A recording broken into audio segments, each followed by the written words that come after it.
from Bungoma, Gongwa, MONBASA, MVITA. Today I'm going to talk about incognito masks, or the Guy Fawkes mask, or vendetta mask. Why am I talking about a vendetta mask? A Guy Fawkes mask? In Britain, there was an outlaw who was called Guy Fawkes. He was involved in some gunpowder thing, bombing of some place, and he used to wear a mask. It is the mask that hackers use, or the incognito mask. It's a mask that when you put on, one cannot be able to recognize who is behind the mask. The incognito mask, the famous white mask with beards. When I talk of incognito and I talk of a mask, and I talk of a hacker, I'm talking of things that we do in life. In most cases, we have complained about our politicians. All of us. Yeah. We've talked of those who are there not being able to keep their promises. We've pointed fingers at them. We've called them harsh names. We've done all we can to show them how angered we are, how much they have disgraced whatever they had said. This is okay, because everybody wants the best for himself. But as we say all this, we are wearing masks like the hackers, like the incognito mask, so that the true us is not seen. Why am I talking about the true us? The productivity of a nation is measured by what people do and what people remit to the government. We've talked of corruption. We've talked of failure in systems. And we have blamed those we have put in offices. In fact, some have said they are our bosses and doubted it, but eventually we have proved they are our bosses, we are their servants, instead of it being the other way around. Why am I saying this? I'm saying this because our very activities sabotage our visions. For instance, I would like to talk about a worker who comes to work late. There are some offices where bosses are never there. They come, they put the court working for them, they disappear. They are always involved in meetings which are non-existent. And as time goes by, and days pass by, and the month comes to an end, they expect remuneration. Yes, we have talked of direct sabotage. You give tenders to the wrong people. That one is common in most African countries. A person who is coming to get a tender has to give a down payment, a bribe. And the one who will give the bribe, there will be maneuvering of issues, he ends up with a contract. And because he paid for the contract,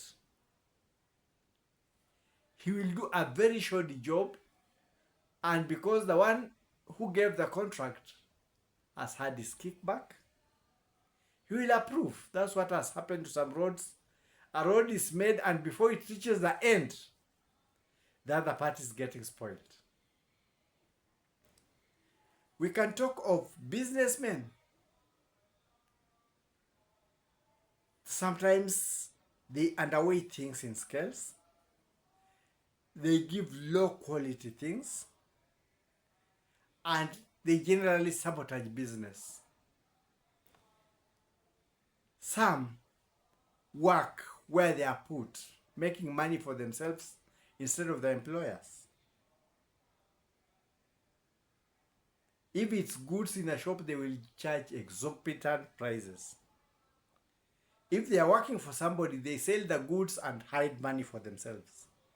Eventually, the business collapses because a business runs on the profit it makes. So the person will sabotage this very business, and when it collapses, complains why the business has collapsed. There are no jobs. We've been put in pots, in jobs.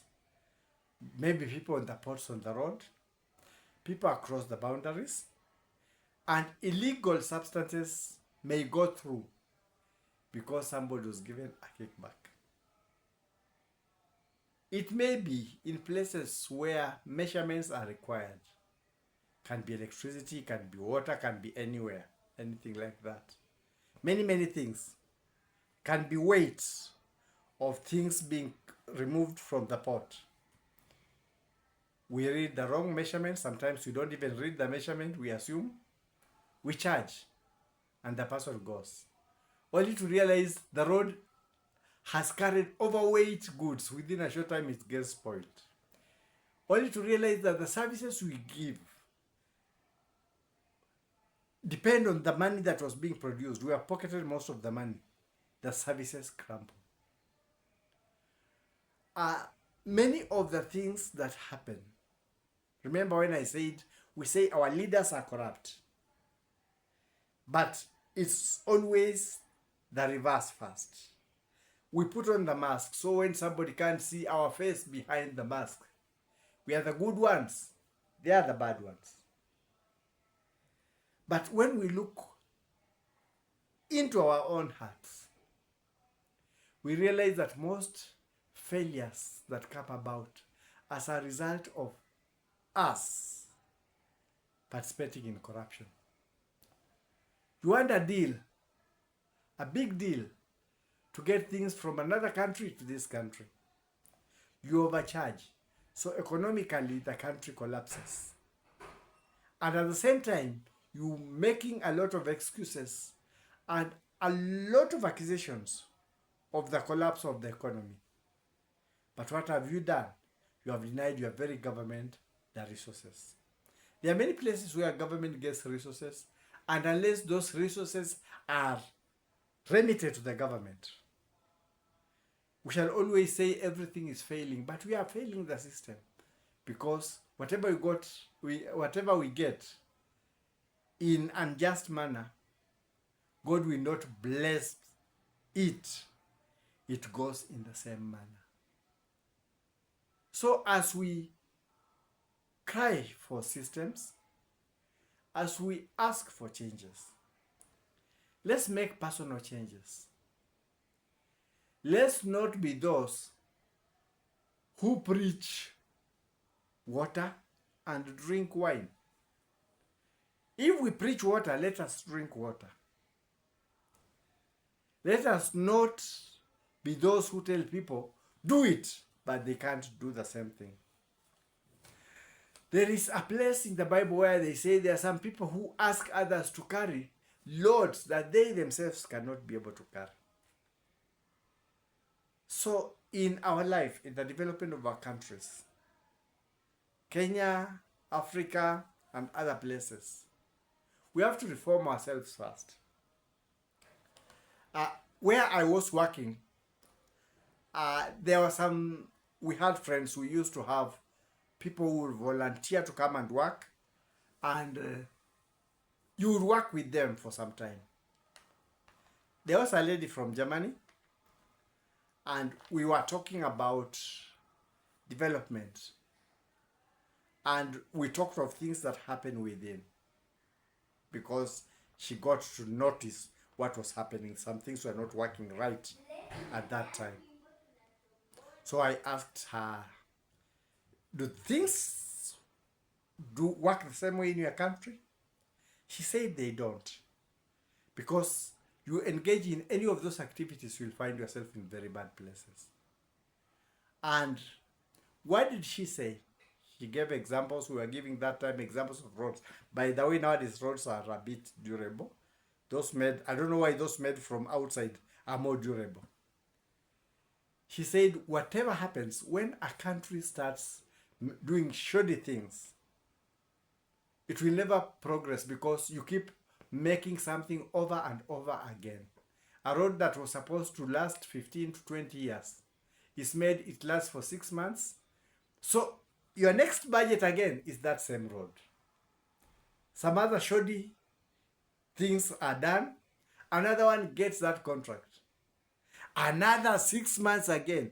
So continuously you'll be budgeting for that one thing. But if something is made up to standard, for the next 19 years, you will be carrying out different projects. You will have so many projects. If it's roads, you have networks across places. So as we blame those in power, as we blame those that we have elevated, let us also point our fingers back at ourselves and ask ourselves, are we contributing to the failure of what we are calling failure? It may be in wrong business practices, wrong production of things, negligence of work, sometimes using that very work that we have been given to benefit the country for our own corruption. It all boils down to putting the country down. Because a country grows on resources. And if we deny it resources, be it in form of taxes, be it in form of revenues of the things it's charging, what happens is the economy will always be on a downhill trend. That's when now countries have to borrow. That's why some systems have to fail, because maybe we were expected to remit money that is supposed to support those systems. We corrupted it our own way. So now, when the government goes for the revenue, there are no revenues. And some things are left that way, stuck. And we blame the system because it has refused to give the revenues. While we ourselves, we have not remitted our taxes, we have not remitted what we are working for. For instance, we are in productive places where certain things that do services or whatever are supposed to deliver money to remit to the very government. We have curtailed that. So you find there is systematic failure from the bottom going up, because it's the bottom that supplies the top part. You do the work, you sell the work, sell services, money is generated, the money is collected, goes to another level. In the next planning, the money that you are remitting pays for what you do and is able to give money for the other services that are required. But if that is failed, everything collapses. Sometimes it collapses even back to you. So what am I trying to say? I'm trying to say that in most of the African countries, we blame the leadership. We never blame ourselves. But we contribute a large margin to the failure of the systems. So eventually there are no revenues. And who do we blame? The very people at the top. You are not providing the money, misuse of money, poor management of money. But who are the causes of the problem? We people at the bottom. So when we talk of bottom-up plan, let us also be prudent. Let us also be responsible.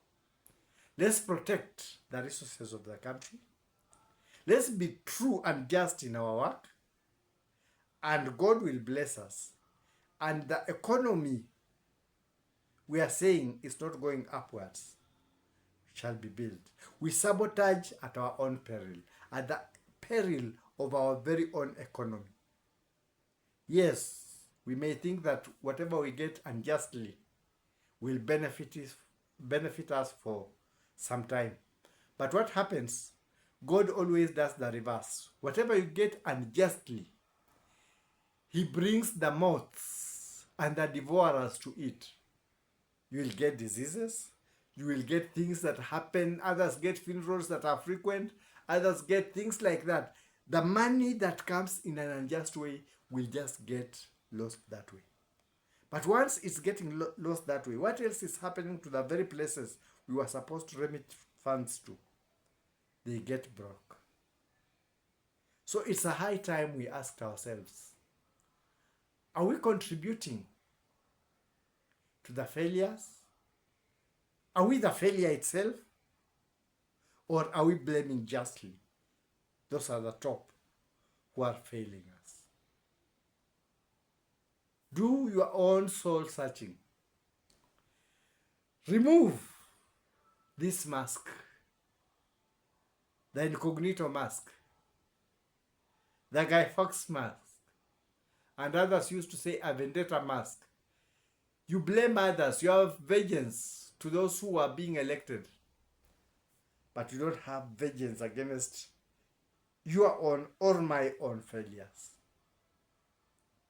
Let us point fingers when we have cleaned where we are, so that we don't see our own images and think they look ugly when we ourselves are ugly. Let's beautify ourselves.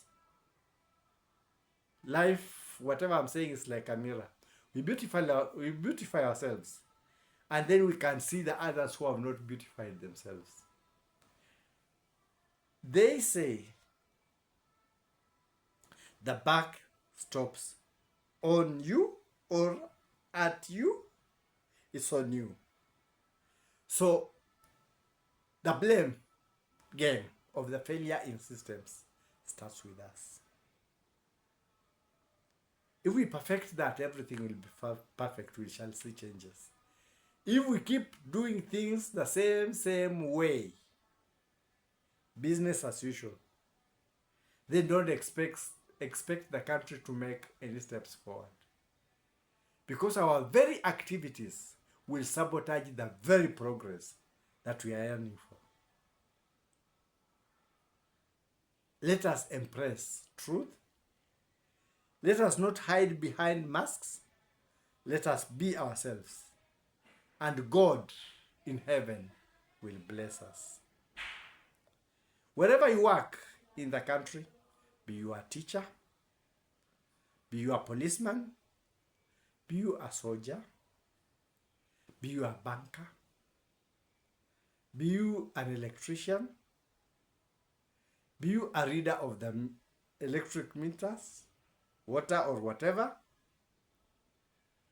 be you a farmer.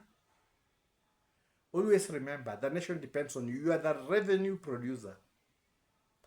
Let's be truthful, let's be just. It is for the benefit of our country and for the benefit of ourselves. And for the cleanness of our conscience, so that our conscience is not against us. And to stop God from releasing the devourers to devour what we have gotten in unjust manners. Let's look at ourselves. Let's remove the mask. That's my take for today.